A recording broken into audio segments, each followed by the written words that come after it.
జీవన్ మరణ విషయం చదవండి. కొలస్సీలకు రాసిన పత్రిక 3వ అధ్యాయము 3-4 వచనాలు. మనకు జీవమై ఉన్న క్రీస్తు ప్రత్యక్షమైనప్పుడు మీరును ఆయనతో కూడా మహిమయందు ప్రత్యక్షపరచబడుదురు. కొలస్సీ పత్రిక 3వ అధ్యాయం 4వ వచనం.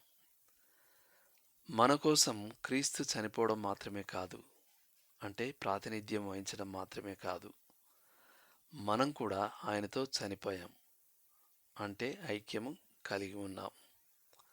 క్రీస్తు మన పాప శిక్షను భరిస్తూ పాపం కొరకు చనిపోవడం మాత్రమే కాదు, ఆయన పాపానికి ఉన్న శక్తిని భగ్నం చేస్తూ పాపానికి కూడా చనిపోయాడు.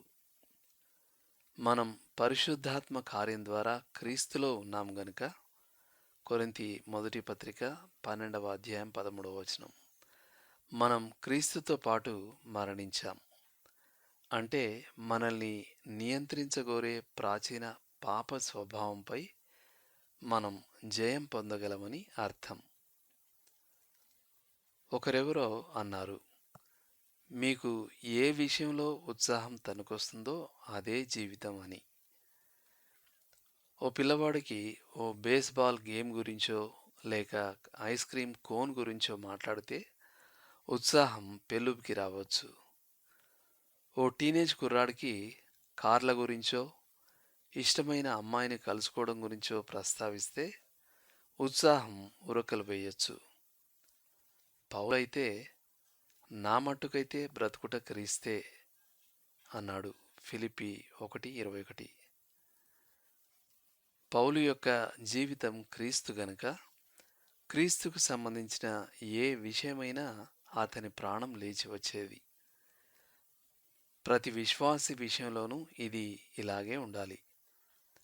చాలా ఏళ్ల క్రితం నేను డాన్సుల్ని, విచలవిడి విందుల్ని ఆస్వాదించే ఇద్దరు అక్కా చెల్లెళ్ల కథ విన్నాను. తర్వాత వారు మారుమనస్సు పొంది క్రీస్తులో నూతన జీవితాన్ని కనుగొన్నారు. వారొక విందుకు ఆహ్వానాన్ని అందుకున్నప్పుడు వారి జవాబు ఇలా పంపారు: మేము రాలేకపోతున్నందుకు చింతిస్తున్నాం, ఎందుకంటే ఇటీవల మేము చనిపోయాం. లోతుగా ఆలోచించాల్సిన విషయం. మీకు అమితోత్సాహాన్ని కలిగించేవి ఏవి? వీటిలో ఏవైనా మీరు నా మట్టుకైతే బ్రతుకుట క్రీస్తే అని ప్రకటించకుండా అడ్డు తగులుతున్నాయా? ఆమెన్.